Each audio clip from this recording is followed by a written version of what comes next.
नमस्कार. श्री स्वामी समर्थ. गजानन महाराज हे एक केवळ नाव नसून एक संत म्हणून नाही, तर संकटात आशेचा दीप म्हणून ओळखले जातात. शेगावच्या मातीमध्ये प्रकट झालेले गजानन महाराज हे सामान्य मानव नव्हते, तर ते ईश्वराची जिवंत करुणा होते, असे भक्त मानतात. त्यांचा जन्म, त्यांचे पूर्वायुष्य, त्यांचे मूळ या सर्व गोष्टी आजही रहस्यच राहिल्या आहेत. पण महाराज नेहमी सांगतात, माझा शोध बाहेर करू नका, स्वतःच्या आत करा. म्हणूनच त्यांच्या जन्मापेक्षा त्यांच्या जीवनातील तत्वे अधिक महत्त्वाचे ठरतात. गजानन महाराज अचानक 1878 मध्ये शेगावमध्ये प्रकट झाले. तेव्हा ते पूर्णपणे मौनप्रिय, अलिप्त आणि संसारापासून दूर दिसत. लोक त्यांना वेडसर समजायचे, काही जण हसायचे तर काही घाबरतही होते. पण महाराज शांत होते. अपमान, उपेक्षा, कष्ट हे सर्व त्यांनी आनंदाने स्वीकारले, कारण महाराज देह नव्हे तर आत्मा होते. त्यांनी समाजाला शिकवले की खरा संन्यास म्हणजे पळून जाणे नाही, तर परिस्थितीत राहून आसक्ती न ठेवणे. महाराजांचे बाह्य रूप जरी विचित्र वाटत असले तरी त्यांच्या नजरेत अपार करुणा होती. एखादा भक्त दुःखी मनाने त्यांच्या समोर उभा राहिला की महाराज शब्द न बोलता त्याच्या मनातील वेदना ओळखायचे. अनेक वेळा ते भक्तांची कठोर परीक्षा घ्यायचे, कारण ती परीक्षा नव्हती तर शुद्धीकरण असायचे. हे महाराजांचे तत्व होते. ज्याची श्रद्धा टिकून राहिली त्याला महाराजांनी कधीच सोडले नाही.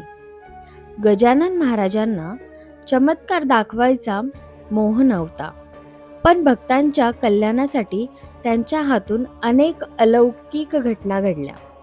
आजार बरे होणे, संकटात अचानक मार्ग सापडणे, मृत्यू समान परिस्थितीतून सुटका होणे, असे असंख्य अनुभव आजही ऐकायला मिळतात.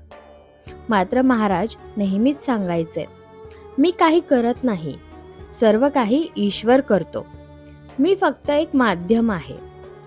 हीच खरी विनयशीलता त्यांना इतरांपेक्षा वेगळं करायची.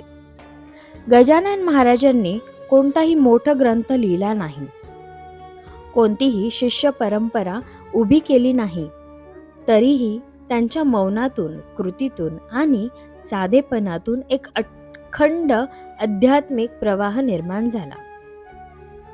त्यांनी दिलेला मुख्य उपदेश म्हणजे संयम, अहंकार नष्ट करणे आणि पूर्ण विश्वासाने ईश्वरावर सोपवणे.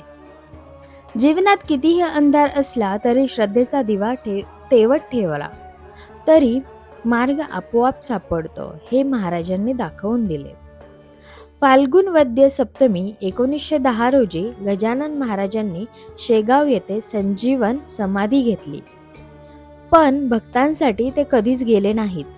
आजही संकटाच्या वेळी मनोमन हाक मारली की गजानन महाराज आधार देतात, असा भक्तांचा ठाम विश्वास आहे. शेगाव हे केवळ एक गाव राहिले नाही, तर श्रद्धेचे, संयमाचे आणि आत्मिक शांततेचे प्रतीक बनले आहे.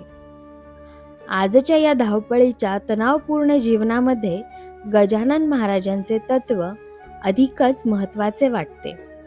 पैसा, पद, प्रतिष्ठा यामागे धावणाऱ्या माणसाला महाराज शांतपणे सांगतात, थांब, थोडा वेळ थांब, आता बघ. कारण बाहेर सापडणारे समाधान क्षणिक असते, पण आत सापडणारी शांती शाश्वत असते. म्हणूनच आजही लाखो भक्त श्रद्धेने म्हणतात, श्री गजानन महाराज कृपा करो. श्री स्वामी समर्थ. जय जय स्वामी समर्थ.